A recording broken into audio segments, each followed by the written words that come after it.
श्री कृष्णाय नमः। आप सभी का आपके अपने चैनल अनाथ धारा में बहुत बहुत स्वागत है। आप सभी का दिन शुभ और मंगलमय हो और आप सभी की सभी मनोकामनाएं पूर्ण हो। आज आप सुनेंगे माघ मास महात्म का अध्याय 16। श्री सूत जी कहते हैं, चमत्कारपुर के समीप मृग नाम से प्रसिद्ध एक श्रेष्ठ द्विज थे जो वेद वेत्ता विद्वानों में अग्रणी माने जाते थे। वे वानप्रस्थ आश्रम स्थित थे। वहां उन्होंने बड़ी भारी तपस्या की थी। जिस समय वे गृहस्थ थे तभी ढलती अवस्था में उनके एक सर्व सुलक्षण संपन्न पुत्र हुआ था। पिता ने उसका नाम मार्कंडेय।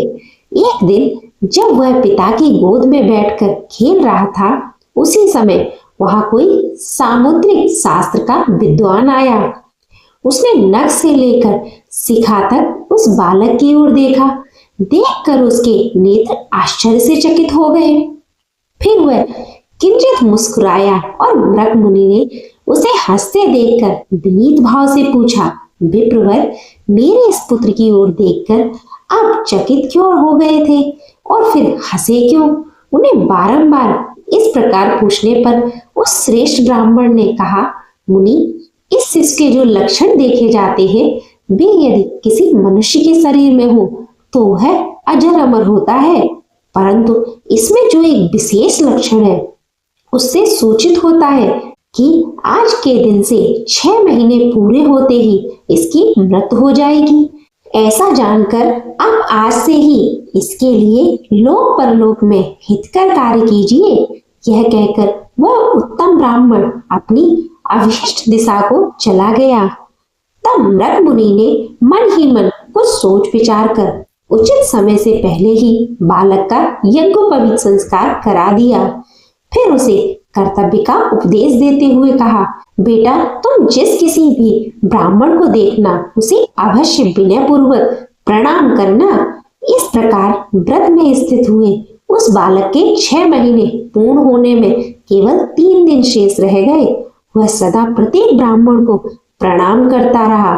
इसी बीच में तीर्थ यात्रा प्रायण ऋषिगण उधर आ निकले।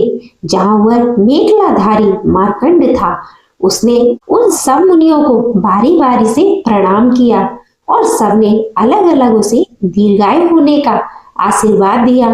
फिर मुनिवर वशिष्ठ ने उस बाल ब्रह्मचारी की ओर देखते हुए कहा, हम सबने इस शिशु को दीर्घायु होने का आशीर्वाद दिया है, परंतु यह तो आज के तीसरे दिन ही प्राण त्याग देगा। अतः हम लोगों के वचन का इस प्रकार असत्य होना कदाचित उचित नहीं है। इसलिए ऐसा कोई उपाय किया जाए जिससे यह बालक चिरंजीवी हो जाए।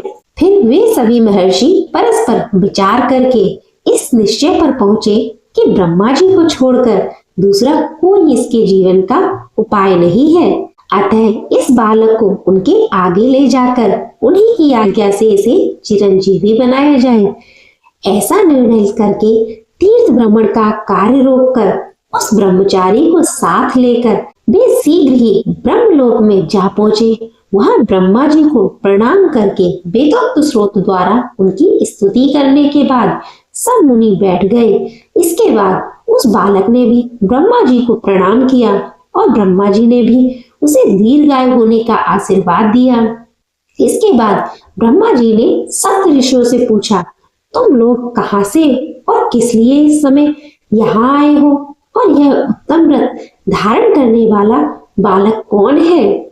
सप्त ऋषि बोले, पितामह, हम लोग तीर्थ यात्रा के प्रसंग से पृथ्वी पर सब ओर घूमते हुए चमत्कारपुर के समीप तक गए थे। वहां इस बालक ने हम सबको प्रणाम किया और बारी बारी हम सब ने इसे दीर्घायु होने का आशीर्वाद दिया, परंतु इसकी आयु तो 3 दिन की ही शेष रह गई है। इसलिए हम बहुत लज्जित हैं और इसे लेकर आपके पास आए हैं। यहाँ आने पर आपने भी इस बालक को दीर्घायु होने का आशीर्वाद दिया है, अतः आप और हम सब लोग सत्यवादी बने रहे।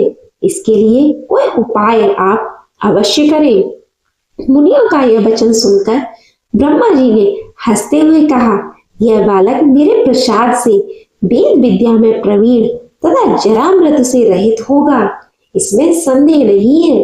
अतएव इसे शीघ्र भूतल पर ले जाकर इसके घर पहुंचा दो। यह सुनकर सिद्ध ऋषि उस बालक को लेकर उसके पिता के आश्रम के समीप आए और अग्नि तीर्थ में छोड़कर स्वयं तीर्थ स्नान के लिए चले गए। इधर पुत्र स्नेही मृग मुनि अपने पुत्र को न देखकर दुखी होकर विलाप करते रहे। इतने में ही बालक मार्कंडेय पिता माता के निकट आ गया। उसे आते देखकर ब्राह्मण और ब्राह्मणी दोनों उसी की ओर दौड़ पड़े और बार बार उसे हृदय से लगाकर पूछने लगे, बेटा, अपनी माता सहित मुझको शोक के समुद्र में डालकर तुम आश्रम से कहाँ चले गए थे और अब कहाँ से आए हो? फिर कभी ऐसा नहीं करना। तब मार्कंडेय बोले, पिताजी, आज यहाँ मुनि लोग पधारे थे। मैंने आपकी आज्ञा का स्मरण रखते हुए बारी बारी से उन सबको विनय पूर्वक प्रणाम किया और उन्होंने मुझे दीर्घायु होने का आशीर्वाद दिया। तब उनमें से वशिष्ठ जी ने हंसकर कहा, मुनियों, आपने जिस बालक को दीर्घायु कहा है वह आज से तीसरे ही दिन मृत्यु को प्राप्त होगा। तब असत्य से डरे हुए उन महर्षियों ने उसी क्षण मुझे ब्रह्मलोक में पहुंचा दिया। वहां जाने पर मैंने ब्रह्मा जी को प्रणाम किया। तब उन्होंने भी दीर्घायु होने का आशीर्वाद दिया। तब उन मुनियों ने मुझे आशीर्वाद देने का वृतांत कहा और यह भी अनुरोध किया कि पितामह, आपके प्रसाद से यह बालक जिस प्रकार दीर्घायु हो सके वैसा यत्न कीजिए। तब ब्रह्मा जी ने मुझे अजर अमर बना दिया और तुरंत उन सप्त ऋषियों के साथ घर को भेज दिया। वे मुनि मुझे आश्रम के पास छोड़कर कुंड में स्नान करने के लिए चले गए हैं। मार्कंडेय जी की यह बात सुनकर मृग मुनि को बड़ा हर्ष हुआ। वे तुरंत उस स्थान पर गए जहां मुनि लोग स्थित थे। उन सबको प्रणाम करके वे हाथ जोड़कर खड़े हो गए और बोले, मुनिवर, आप लोगों के प्रसाद से आज मेरे कुल की वृद्धि हुई है। किन्हीं आचार्यों ने यह बहुत उत्तम बात कही कि साधु पुरुषों की सेवा करके मनुष्य तीनों लोकों में ख्याति लाभ करता है। साधु जनों का दर्शन पवित्र है, क्योंकि साधु पुरुष तीर्थ स्वरूप है। तीर्थ तो कुछ समय के बाद ही फलता है, परंतु साधु पुरुषों का समागम तत्काल ही फल देता है। अतः आज आप सब लोग मेरे घर अतिथि रूप से आए। बताइए मैं किस प्रकार आपका आतिथ्य करूं? तब ऋषि बोले, मुनि, हमारे यही करोड़ों आतिथ्य के समान है। आपका अल्पायु बालक भी अमर हो गया। मृग ने कहा, मुनीश्वर, जिसे मृत्यु ने गले से लगा लिया था, मेरे उस बालक की रक्षा करके आपने समस्त कुल का उद्धार किया है। ब्रह्मघाती, शराबी, चोर और व्रत को भंग करने वाले पापी के लिए सत्पुरुषों ने पश्चाताप बताया है, परंतु कृतज्ञ के उद्धार का कोई उपाय नहीं है। अतः मुनीश्वर, मुझ पर कृतज्ञता का दोष न आए, ऐसा उपाय आपको करना चाहिए। तब ऋषिगण बोले, दुष्श्रेष्ठ, यदि आप कोई प्रयत्न उपकार करना ही चाहते हैं तो हमारे कहने से यहाँ ब्रह्मा जी के लिए, जिन्होंने आपके पुत्र को अमर बनाया है, एक मंदिर बनवाए और इस तीर्थ में ब्रह्मा जी की स्थापना कीजिए। इसके बाद स्वयं भी आप पुत्र के साथ यहाँ रहकर दिन रात उनकी आराधना करें।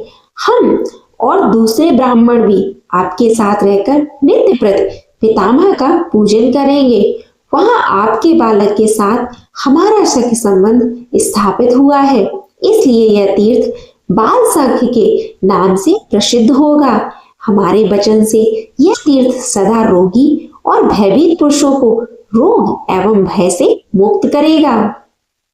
जो लोग इस तीर्थ में अपने रोग, भय अथवा गृह पीड़ा बालकों को स्नान कराएंगे, उनके बालक सब दोषों से रहित हो जाएंगे।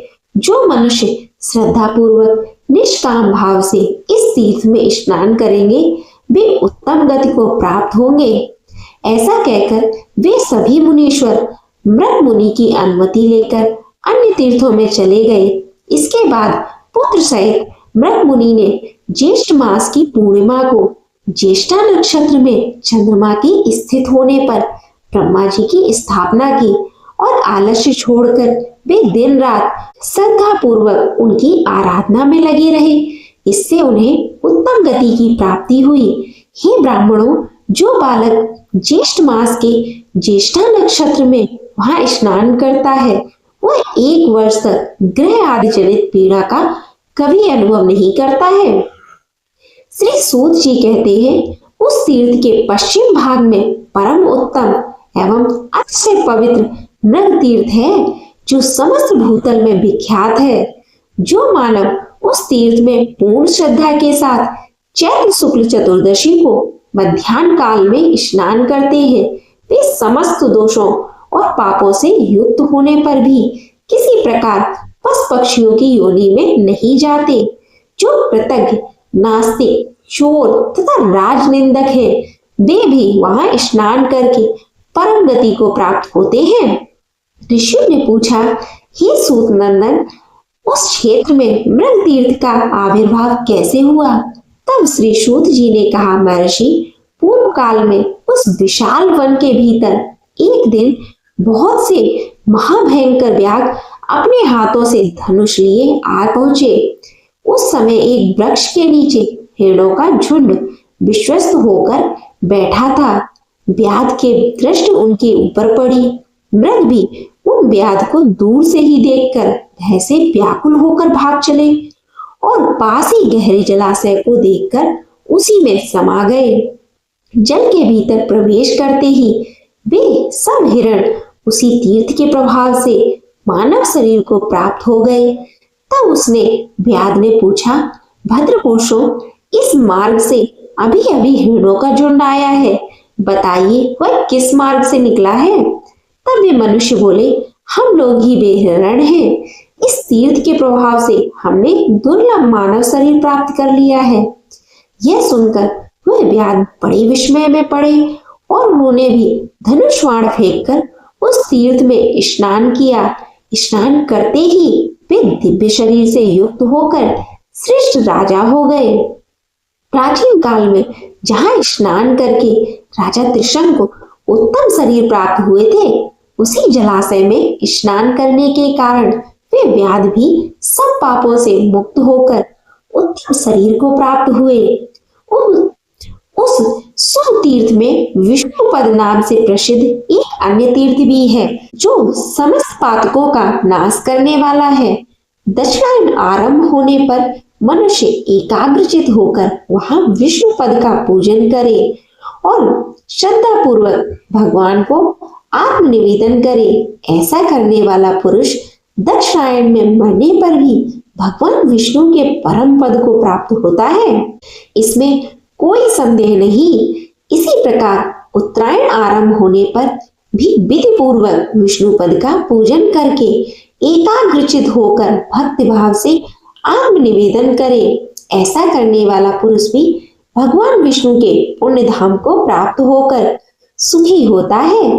तब ऋषियों ने पूछा, भगवान विष्णु का चरण उस तीर्थ में कैसे प्राप्त हुआ और वहां किस प्रकार आत्मनिवेदन किया जाता है? तब सूत जी ने कहा, सर्वशक्तिमान भगवान विष्णु ने जिस समय बलि को बांधा था उस समय अपने 3 पगों से भगवान के उन 3 पगोडलियस में पड़ा था। दूसरा पग उन्होंने महरलोक में रखा। फिर भगवान चक्रपाणि ने जब तीसरा पग रखने का उद्घोष किया तब उनके अंग के अग्रभाग से ब्रह्मांड फूट गया और अत्यंत लघुता को प्राप्त हो गया। छोटे ब्रह्मांड के उस छिद्र से निकला हुआ वह जल भगवान के अंगूठा अग्र से होता हुआ क्रमशः पृथ्वी तल पर आया। चंद्रमा के समान उज्जवल जल से विभूषित उस तीर्थ लोक में विष्णुपदी गंगा कहते हैं। इस प्रकार उस क्षेत्र में जब भगवान विष्णु का चरण प्राप्त हुआ तब प्राणियों के सब पापों का नाश करने वाली विष्णुपदी नामक एक नदी प्रकट हुई, जो उसमें श्रद्धा पूर्वक स्नान करके भगवान विष्णु के चरण का स्पर्श करता है वह परम पद को प्राप्त होता है। जो उत्तम श्राद्ध से युक्त होकर विष्णु पद के तट पर श्राद्ध करता है वह गया में श्राद्ध करने का फल पाता है। जो मनुष्य सदा माघ मास में प्रातः काल उठकर स्नान करता है वह प्रयाग में स्नान का फल पाता है। जो 1 वर्ष तक वहां निवास करके भक्ति पूर्वक उसमें स्नान करता है वह मनुष्य मोक्ष का भागी होता है।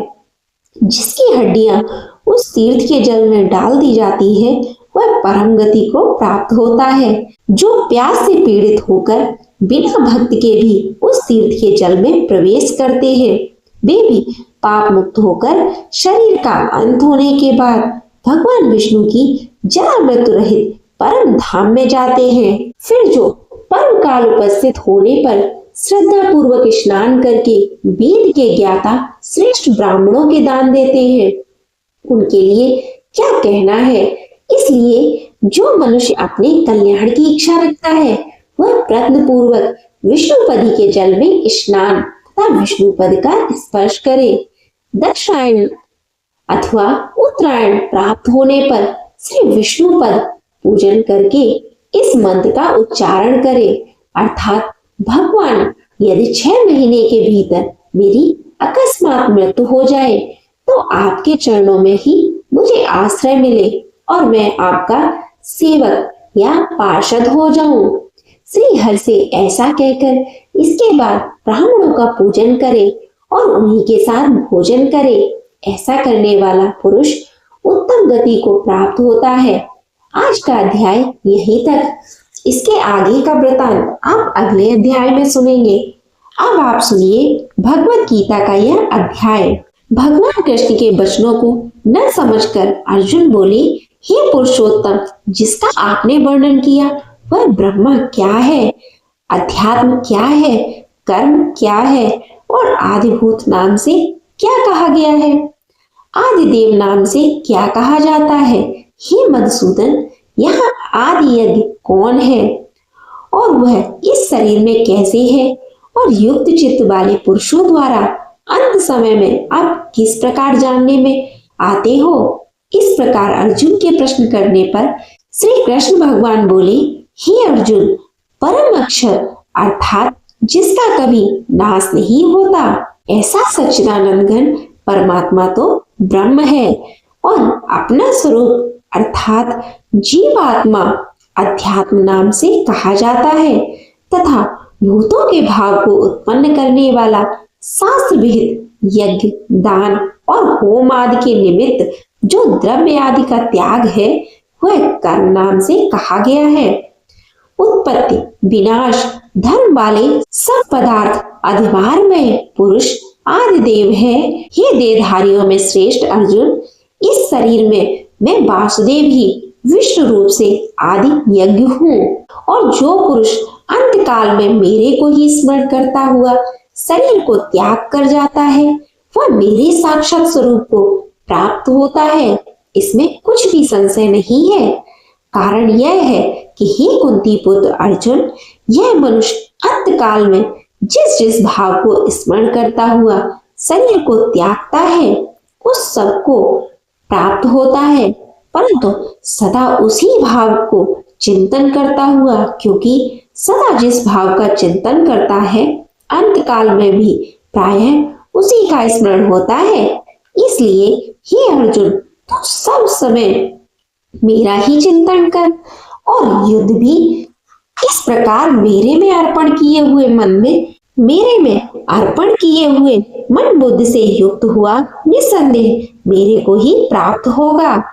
हे पार्थ, यह नियम है कि परमेश्वर के ध्यान के अभ्यास रूप योग से युक्त अन्य तरफ न जाने वाले चित्त से निरंतर चिंतन करता हुआ पुरुष परम प्रकाश रूप दिव्य पुरुष को अर्थात परमेश्वर को ही प्राप्त होता है।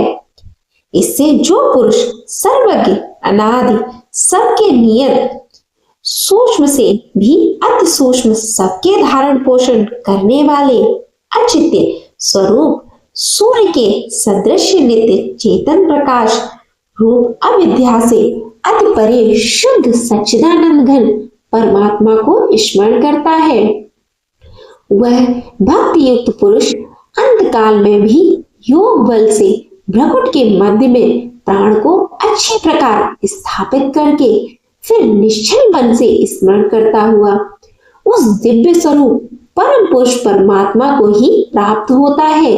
हे अर्जुन, वेद के जानने वाले विद्वान जिस सच्चिदानंद घन रूप परम पद को ओंकार नाम से कहते हैं और आसक्ति रहित यत्न महात्मा जन जिसमें प्रवेश करते हैं तथा जिस परम पद को चाहने वाले ब्रह्म चैतन्य अर्जुन सब इंद्रियों के द्वारों को रोककर अर्थात इंद्रियों को विषयों से हटाकर तथा मन को हृदय में स्थित करके और अपने प्राण को मस्तक में स्थापित करके योग धारण में स्थित हुआ जो पुरुष ओम ऐसे इस एक अक्षर रूप ब्रह्म को उच्चारण करता हुआ और उसके अर्थ स्वरूप में मेरे को चिंतन करता हुआ शरीर को त्याग कर जाता है, वह पुरुष परम गति को प्राप्त होता है। हे अर्जुन, जो पुरुष मेरे में अनन्य चित्त से स्थित हुआ सदा ही निरंतर मेरे को स्मरण करता है, उस निरंतर मेरे में युक्त हुए योगी के लिए मैं सुलभ हूँ अर्थात सहज ही प्राप्त हूँ। वे परम सिद्ध को प्राप्त हुए महात्मा जन मेरे को प्राप्त होकर दुख के स्थान रूप क्षण भंगुर पूर्व जन्म को प्राप्त नहीं होते, क्योंकि हे अर्जुन, ब्रह्मलोक से लेकर सब लोग पुनरावृत स्वभाव वाले अर्थात जिनको प्राप्त होकर पीछा संसार में आना पड़े ऐसे हैं, परंतु हे कुंती पुत्र, मेरे को प्राप्त होकर उसका पूर्व जन्म नहीं होता है, क्योंकि मैं काल अतीत हूँ और यह सब ब्रह्मा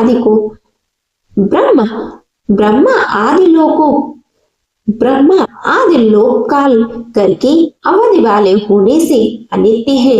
हे अर्जुन, ब्रह्मा का जो एक दिन है उसको 1000 चौकड़ी योग तक अवधि वाला और रात्रि को भी 1000 चौकड़ी योग तक अवधि वाली जो पुरुष तत्व से जानते हैं अर्थात काल करके अवधि वाले होने से ब्रह्मलोक को भी नियत जानते हैं, वे योगी जन काल के तत्व को जानने वाले, इसलिए वे भी जानते हैं कि संपूर्ण दृश्य मातृभूत गण ब्रह्मा के दिन के प्रवेश काल में अव्यक्त से अर्थात ब्रह्मा के सूक्ष्म शरीर से उत्पन्न होते हैं और ब्रह्मा की रात्रि के प्रवेश काल में उस अव्यक्त नामक ब्रह्मा के सूक्ष्म शरीर में ही लय होते हैं।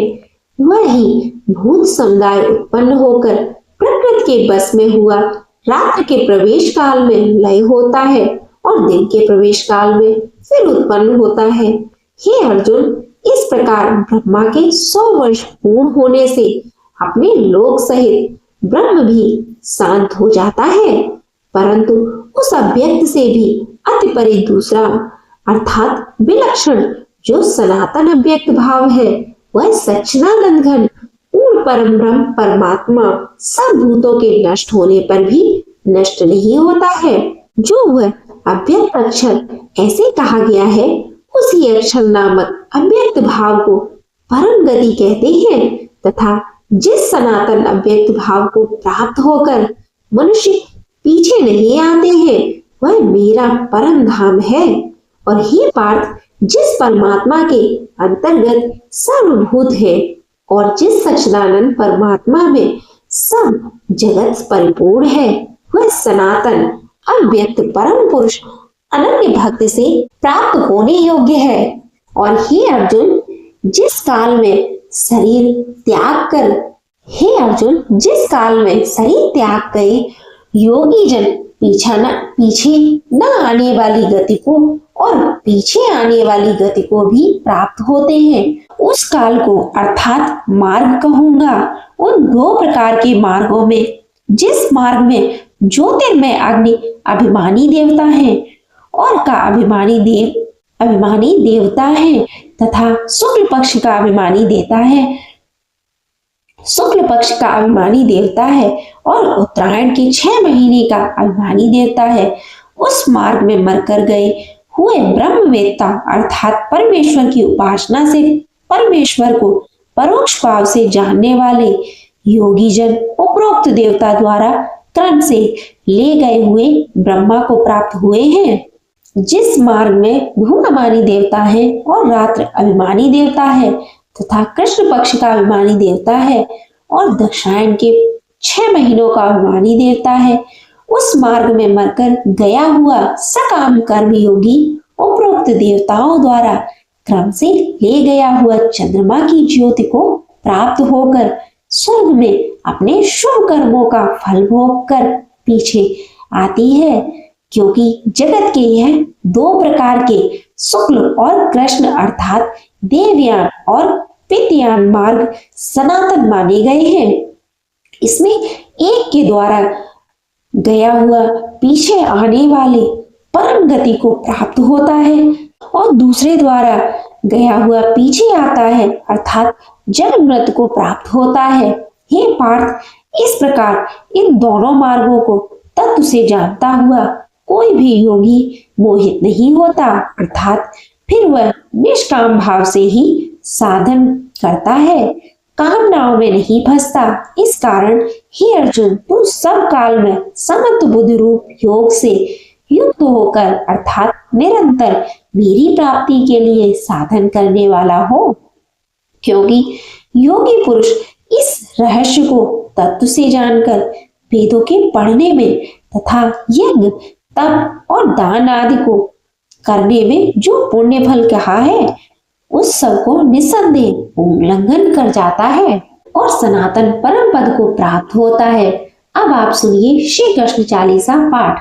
बंसी शोभित कर मधुर नील जलद तन श्याम, अरुण अधर जन बिंब फल नयन कमल अविराम, पूर्ण इंद्र अरविंद मुख पीतांबर शुभ साज, जय मन मोहन मदन छवि कृष्ण चंद्र महाराज, जय यदुवंदन जय जगवंदन, जय वासुदेव देव की नंदन, जय सुधा सुत नंद दुलारे, जय प्रभु भक्तन के द्रग तारे, जय नट नागर नाग नथैया कृष्ण कन्हैया धेनु चरैया, पुनि नख पर प्रभु गिरिवर धारो, आओ दीनन कष्ट निवारो, बंसी मधुर अधर धर टेरो, होवे पूर्ण विनय हमेरो, आओ हरे पुनि माखन चाको, आज लाज भारत की राखो,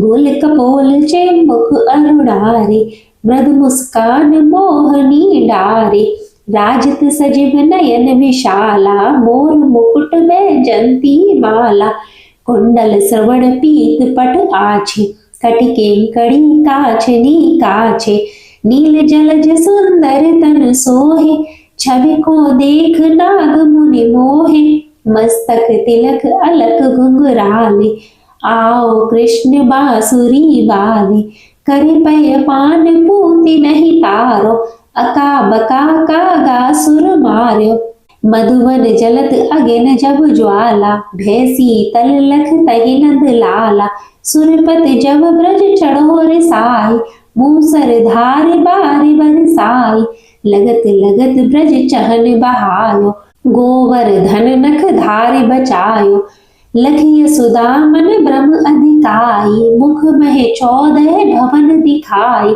दुष्ट कंस अथ उधम मचायो, कोटि कमल जल फूल मंगायो, नाथ काली है तब तुम लीन है, चरण चिन्ह दे निर्भय कीन्हे, कर गोपिन सन रास बिलासा, सबकी पूर्ण करि अभिलाषा, केतिक महा असुर संहारो, कंस ही केस पकड़ दे मार्यो, मात पिता की बंद छुड़ाई, उग्रसेन का राज दिलाई, महिषे मृतक छहो सुत लायो, मातु देव की शोक मिटायो, भौमासुर मुर दैत्य सहारी, लाए 10 सहस कुमारी, धै भीमहि तृण चीर सहारा, जरा सिंधु राक्षस कह मारा, असुर बकासुर आदिक मारे, भक्तन के तब कष्ट निवारे, दीन सुदामा के दुख टार्यो, तंदुल 3 मूठ मुख डार्यो, प्रेम के साग विदुर घर मांगे, दुर्योधन के मेवा त्यागे, लख प्रेम की महिमा भारी, ऐसे श्याम दीन हितकारी, भारत के पारथ रथ हाके, लिए चक्र कहीं नहीं बल थाके, निज गीता के ज्ञान सुनाए, भक्तन हृदय सुधा बरसाए, मीरा थी ऐसी मत वाली, विष पी गई बजा कर ताली, राणा भेजा साप पिटारी, शालिग्राम बने बनवारी, निज माया तुम्हें दिखायो, उरते संशय सकल मिटायो, तव सत निंदा कर तत्काला, जीवन मुक्त भयो शिशुपाला, जब द्रौपदी टेर लगाए, दीनानाथ लाज अब जाए, तुरत ही बसन बने नंद लाला, चढ़े चीर भय अरे मुह काला, अस अनाथ के नाथ कन्हैया, डूबत भंवर बचावे नैया, सुंदर दास आस उरधारी, दया दृष्टि की जय बनवारी, नाथ सकल मम कुमति निवारो, क्षमहु बेग अपराध हमारो, खोलो पट अब दर्शन दीजय, बोलो कृष्ण कन्हैया की जय। श्री कृष्ण चालीसा समाप्त हुआ। अगर आपको यह वीडियो अच्छी लगी हो तो इसे लाइक करें, ज्यादा से ज्यादा शेयर करें और अनादि धारा चैनल को अवश्य सब्सक्राइब कर लें, जिससे आगे आने वाली प्रत्येक वीडियो सबसे पहले आप तक पहुंचे। बोलो श्री कृष्ण भगवान की जय।